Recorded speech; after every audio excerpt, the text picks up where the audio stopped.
So we'll settle into our meditation posture. Our feet are flat, our back is straight, the hands are in the lap right over left with the palms upturned and the thumbs gently touching against the body. Our eyes are gently closed or slightly open, making sure that we're letting in enough light to remain alert.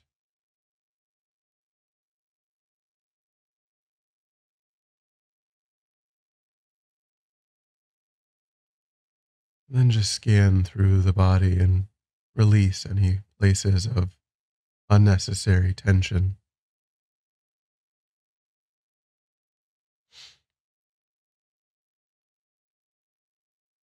Although we want to remain upright, we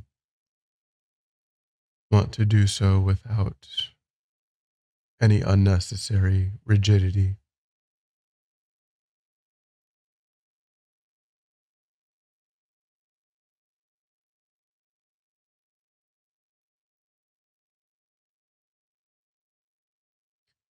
So try to find a way of being able to relax into the stable, comfortable position.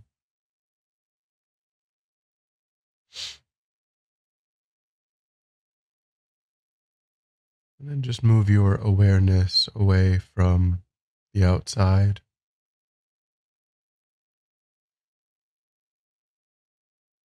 feeling as though you've contained it just to the body and mind.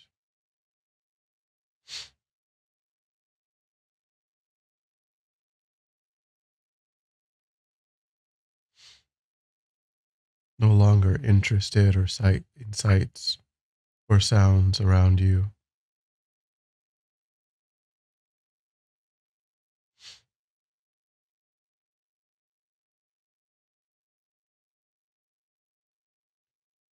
Let go even of thoughts of the past or plans for the future.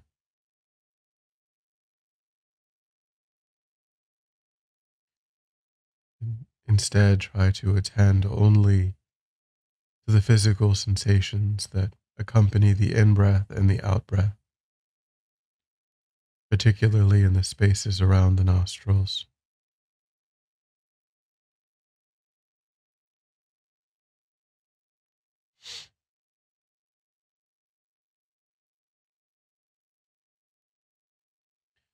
Trying to notice as quickly as possible when something other than that sensation is arising in the mind, and just lifting your awareness from that distraction and placing it gently back on the breath, the physical sensation of the air moving into and back out of the tip of the nostrils.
and then generate a broad altruistic motivation, thinking about your interdependence with all sentient beings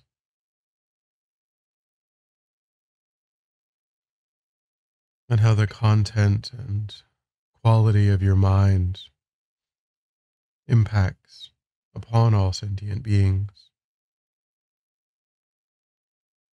wanting to develop your good qualities and reduce the tendencies and habits that give rise to suffering in order to be of benefit to sentient beings.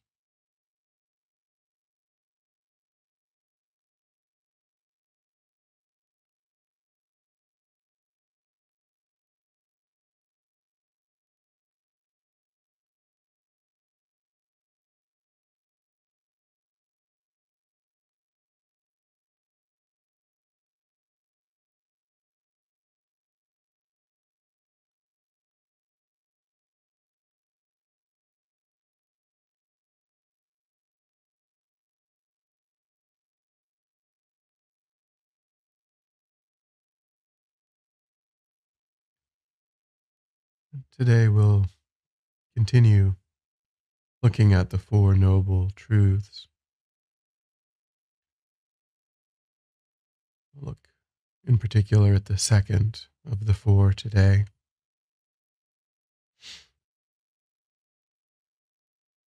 the truth of the origin of suffering,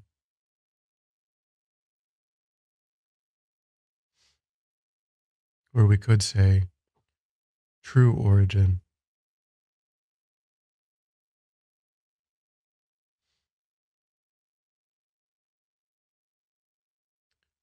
The Four Noble Truths are the four things that are known to be true by those who've seen the nature of reality directly. As ordinary beings who haven't seen the nature of reality directly, we have our own list of four truths. Problem is that they differ. The way that we understand what suffering is, its origin, its cessation, and the methods that can be put into practice to bring about its cessation. Our understanding and our methods are different than those of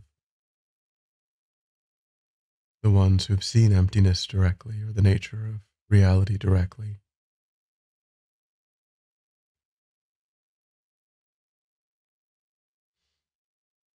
As ordinary beings, we very often think that the reason that unsatisfactory conditions are something that we meet with again and again is just because we haven't arranged our lives, the external conditions in our lives in the best way.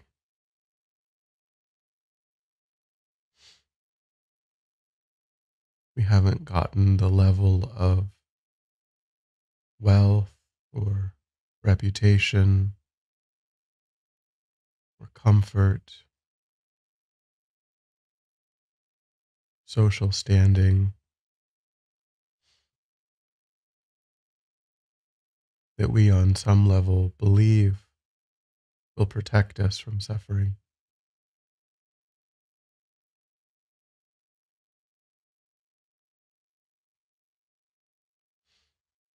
We believe those who truly suffer are those who lack resources, who lack the ability to influence and control to the highest degree possible these external conditions.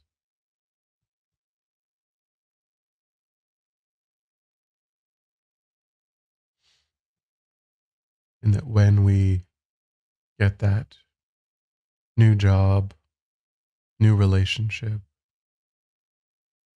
new degree, new house, new car, then things will be better.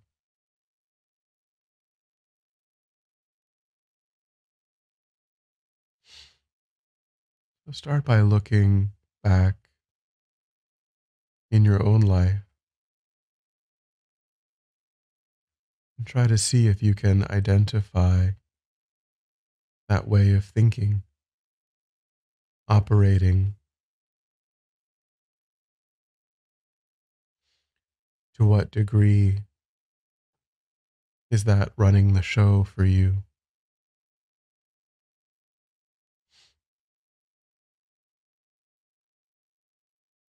How strongly do you find that that way of thinking is influencing your priorities and decisions?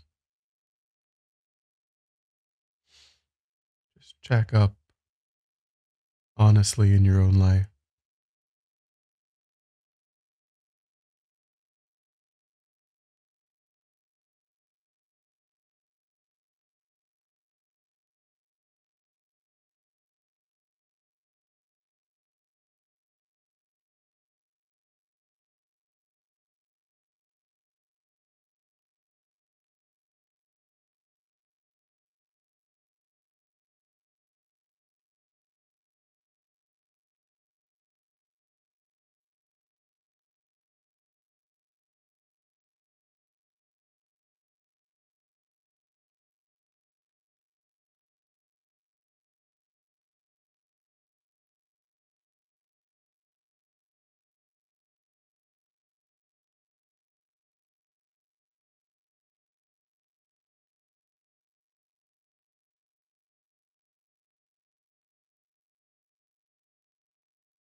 And try to argue against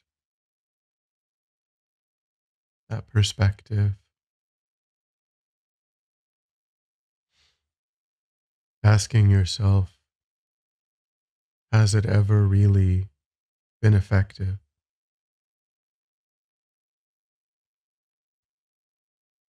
Again and again, we follow that tendency,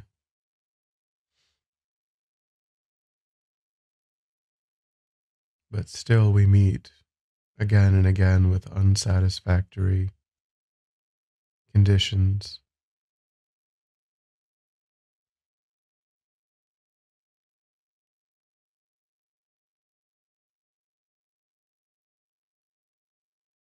What is it that you don't yet have?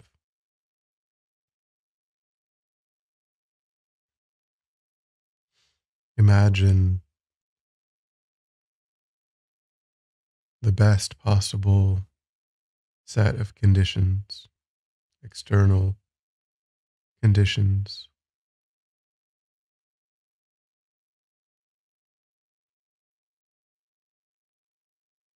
and see how it's so similar to the changes that have already happened in your life.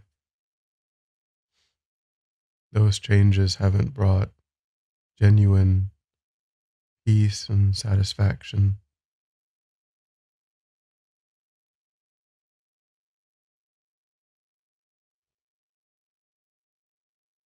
And so, the best possible house, the best possible career,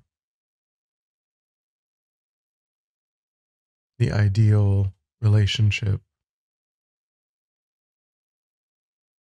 they will also fall short of true peace and true contentment.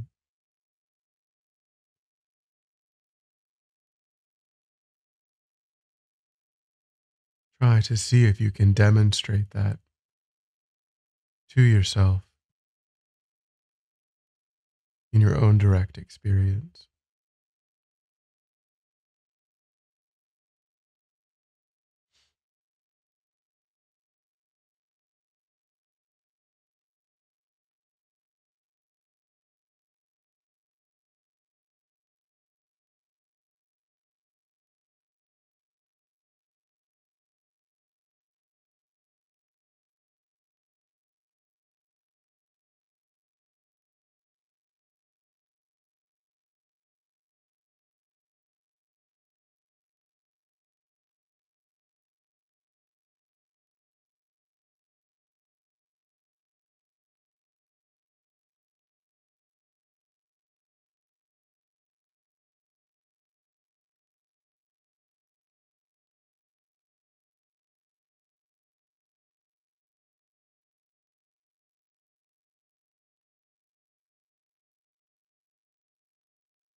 The reason that rearranging external conditions can't hold us back from suffering or unsatisfactoriness is because the true origin of unsatisfactory conditions lies in the mind. It lies in the disturbing emotions, attitudes that color all of our experiences.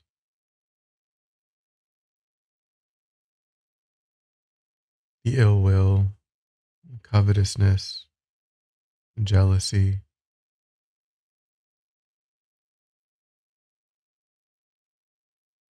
sometimes even hatred.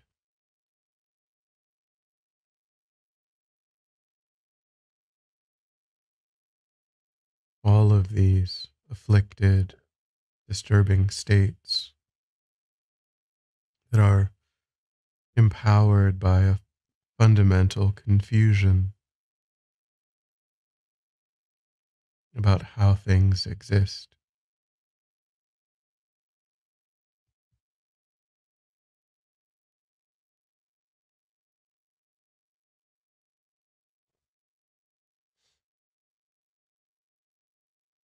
So try to bring to mind anything that you might have studied or understood about the nature of these disturbing attitudes.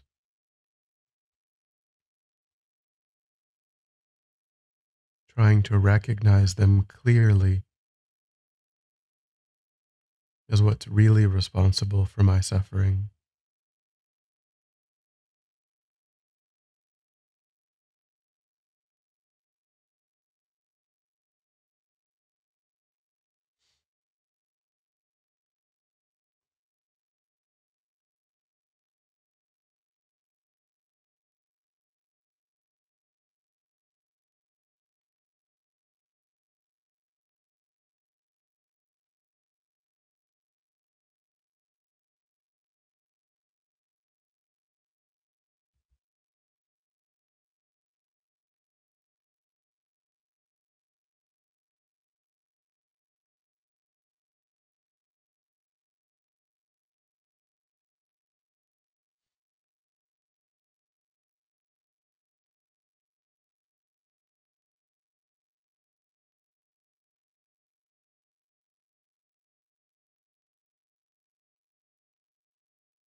And then make a strong determination to put more time and energy and effort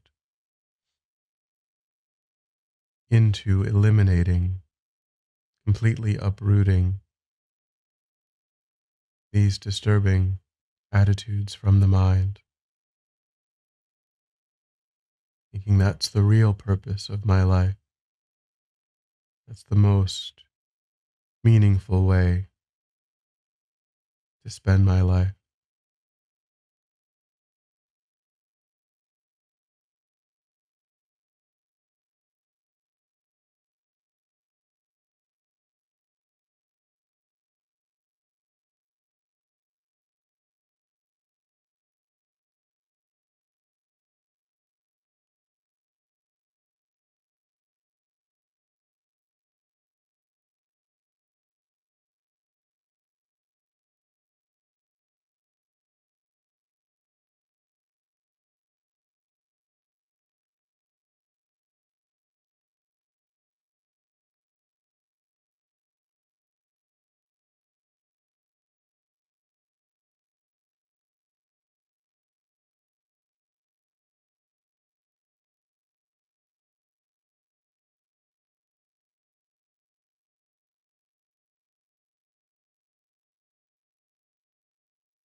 And then when you're ready, we'll come back together.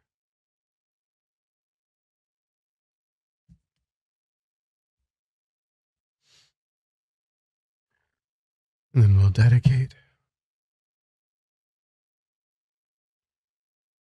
So recollect your altruistic motivation and think about the energy and the effort that you put into actualizing that motivation. Think that all of those positive karmic seeds are something that you just offer freely for the benefit of all sentient beings. Just letting go of your practice. Thinking, may whatever positive energy I've created, may it serve as a cause and condition for the arising of my enlightenment so that I can perfectly benefit sentient beings. May it serve as a cause to understand the Four Noble Truths, which can give rise to that enlightenment.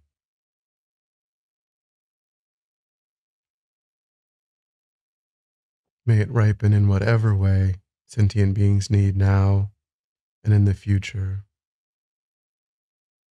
All positive, conducive conditions for sentient beings, up to and including their enlightenment.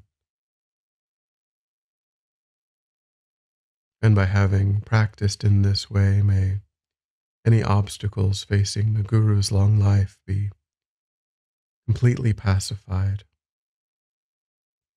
May I and all sentient beings come under the joyful care of the enlightened beings from this moment until our swift enlightenment. Just completely release your practice, not clinging or holding on to it.